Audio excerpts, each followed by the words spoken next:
Muito boa noite, estamos aqui mais uma vez para falar sobre o Evangelho no Lar, no capítulo 7. A lição de hoje é a terceira parte daquela lição, o orgulho e a humildade. E antes de nós fazermos então a leitura e os nossos comentários sobre a lição, nós pedimos a todos que acompanham o vídeo que façam a sua vibração, assim como nós faremos, por todos aqueles que se encontram em leitos de dor, sobretudo em hospitais, nesse momento em que enfrentamos uma grande pandemia. Então vamos lá. E vamos então nesse momento nos conectar aos nossos anjos da guarda, aos espíritos protetores. Vamos pedindo a esses nossos irmãos caridosos que nos acompanham e que nos defendem, que possam nos auxiliar em mais desta semana que se inicia. Que possamos caminhar em direção a Deus nosso Pai e ao Mestre Jesus com muita alegria e muita fé. Agradecidos que estamos a eles, pedimos que nos leve a presença de Ismael, anjo protetor do Brasil e preposto de Jesus em nossas terras. A ti, Ismael, agradecemos e pedimos que você nos cubra com o Evangelho do Cristo. Agradecidos que estamos aí a Ismael, pedimos que nos leve à presença de Paulo de Tarso e Maria de Magdala, nossos exemplos de reforma íntima. Amigos, que vocês possam nos auxiliar, nos guiar os passos, afastando-nos do mal que começa em nós mesmos, e que nós possamos imitar os passos para que possamos imitar os passos de Jesus. Agradecidos que estamos aos amigos, pedimos que nos leve à presença da Mãe Santíssima Maria de Nazaré. Mãe, que você possa dulcificar o meu pensamento, o nosso coração, nos enchendo de alegria, de paz e nos levando à presença do Teu Filho querido, nosso Mestre Jesus. Jesus, Divino Mestre, é com muita alegria que estamos aqui diante de Ti, Senhor. Agradecemos por todas as oportunidades, por todo o carinho, por toda a proteção. Agradecemos pelos Teus exemplos vivos de paz, de alegria e de amor. Que nós possamos imitar os passos, Mestre, progredindo espiritualmente, nos melhorando, enxergando no nosso próximo a oportunidade das boas obras. E agradecidos que estamos a Ti, Jesus, pedimos que nos leve a presença do Pai Criador. Pai de infinita misericórdia e bondade, Te agradecemos, Senhor, nosso Deus, por tudo que somos, por tudo que temos, pelo dom da vida e da encarnação. Agradecemos pela família que nos cerca, pelo lar que temos para que possamos dormir e nos aconchegar do frio. Agradecemos a Ti, Senhor, pelo alimento do corpo e da alma. Que Tu, nosso Pai, possa nos proteger e nos mostrar os melhores caminhos.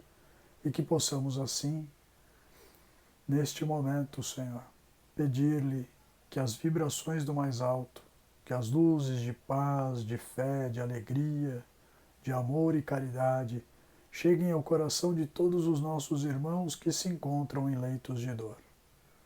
Que os nossos irmãos possam ser acolhidos pelas equipes benevolentes do espaço, que possam ser tratados, acolhidos, que possam ver as suas doenças do corpo e da alma sararem, Senhor, e que possam retornar ao convívio de seus familiares, se assim for da sua permissão, Deus nosso Pai.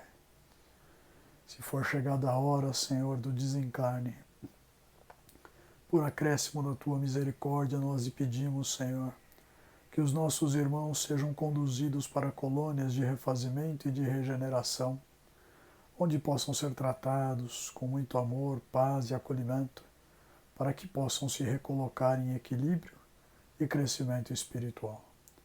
De modo, Pai, que lhe pedimos licença para fazermos a leitura do Evangelho no lar, rogando a Ti compreensão, Senhor.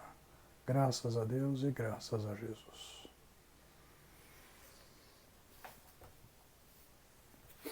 Então vamos fazer aqui a leitura da terceira parte da lição, o orgulho e a humildade, e ela diz o seguinte: quando Moisés foi sobre o monte Sinai receber os mandamentos de Deus, o povo de Israel, entregue a si mesmo, abandonou o verdadeiro Deus. Homens e mulheres deram seu ouro e suas joias para fazer um ídolo que adorassem. Homens civilizados, fazeis como eles. O Cristo vos deixou sua doutrina, vos deu o exemplo de todas as virtudes, e abandonastes exemplos e preceitos. Cada um de vós, com as suas paixões, fizeste um Deus ao vosso gosto, segundo uns, terrível e sanguinário, segundo outros, descuidado dos interesses do mundo. O Deus que fizestes é ainda o bezerro de ouro, que cada um apropria aos seus gostos e às suas ideias. Voltai a vós, meus irmãos, meus amigos, que a voz dos Espíritos toque os vossos corações. Sede generosos e caridosos sem ostentação, quer dizer, fazei o bem com humildade, que cada um destrua pouco a pouco os altares erguidos ao orgulho, numa palavra, sede verdadeiros cristãos e tereis o reino da verdade.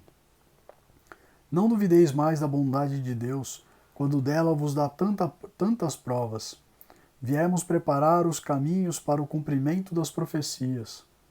Quando o Senhor vos der uma manifestação mais radiosa de sua clemência, que o enviado celeste não encontre mais em vós, senão uma grande família. Que vossos corações, brandos e humildes, sejam dignos de ouvirem a palavra divina que ele virá vos trazer. Que o eleito não encontre sobre seu caminho senão as palmas depositadas pelo vosso retorno ao bem, à caridade, à fraternidade, e então vosso mundo se tornará o paraíso terrestre. Mas, se permanecerdes insensíveis à voz dos espíritos enviados para depurar, renovar vossa sociedade civilizada, rica em ciência e todavia tão pobre em bons sentimentos, não vos restará mais senão chorar e gemer sobre vossa sorte. Mas não será assim. Retornai a Deus, vosso Pai, e então nós todos que houvermos servido ao cumprimento da sua vontade, entoaremos o cântico de ação de graças para agradecer ao Senhor por sua inesgotável bondade e para o glorificar em todos os séculos dos séculos. Assim seja. Essa mensagem é de Lacordaire, Constantine, 1863, na França. Bom, a lição que foi trazida por esse espírito de luz é no sentido de que muitos de nós muitas vezes queremos moldar Deus aos nossos interesses. Então, muitas vezes a gente vê as pessoas pedindo para ganharem dinheiro, para ficar ricas. As pessoas pedem para que Deus não enxergue as suas viciações, os seus defeitos, e a gente deve se recordar que Deus é todo misericórdia, justiça e bondade. Deus não se corrompe, Deus não dá e nem concede privilégios. Deus ele tem as suas leis imutáveis, e a principal delas é a prática do amor e da caridade, o amor ao próximo, fazer ao próximo aquilo que gostaríamos que fizessem por nós. Então, a lição de hoje vai nesse sentido, de que a gente deve parar de querer enxergar Deus à nossa maneira. Muitas pessoas acham ainda e acreditam que Deus seja vingativo, que ele clama por vingança em relação aos atos das pessoas, e não é nada disso. O Espiritismo ele vem mostrar para nós que existem duas leis muito importantes que praticamente são seus pilares. Amar ao próximo como a si mesmo e lei de ação e reação, que basicamente é tudo que fizermos em relação aos outros, receberemos em maior quantidade. Então, praticando muito bem, nós receberemos ainda mais para as nossas vidas. Praticando o mal, receberemos também o mal em abundância nas nossas vidas. Então, que a gente tenha isso tudo em mente, que pratique mais a bondade, a empatia, a caridade, todos esses sentimentos fraternos, para que o mundo não fique ainda mais triste, eu diria. Porque nesse momento em que nós vemos a pandemia assolar a nação em várias nações, se nós não formos fraternos e solidários, poderá acontecer de vir o desencarne para qualquer um de nós, e seria muito constrangedor e triste chegar no plano espiritual e quando nos fosse feita a pergunta de quais foram as nossas obras, nós não termos nenhuma sequer para comentar. Então eu convido a todos, se tem algum desafeto, que assim o desfaça, procure para o entendimento. Se brigou com um familiar, procure para a reconciliação. Aproveite as oportunidades de praticar o bem que se aparecem, às vezes são escassas, mas sempre existe. Seja útil, ajude os seus semelhantes, a começar por aqueles que o cercam. E tenhamos a plena certeza de que praticando o bem em relação àqueles que nos cercam, isso vai se multiplicando e quando a gente vê já tomou uma proporção muito grande. Então fiquem todos com Deus, na paz do nosso Senhor Jesus Cristo e que tenham todos uma ótima semana. Até mais.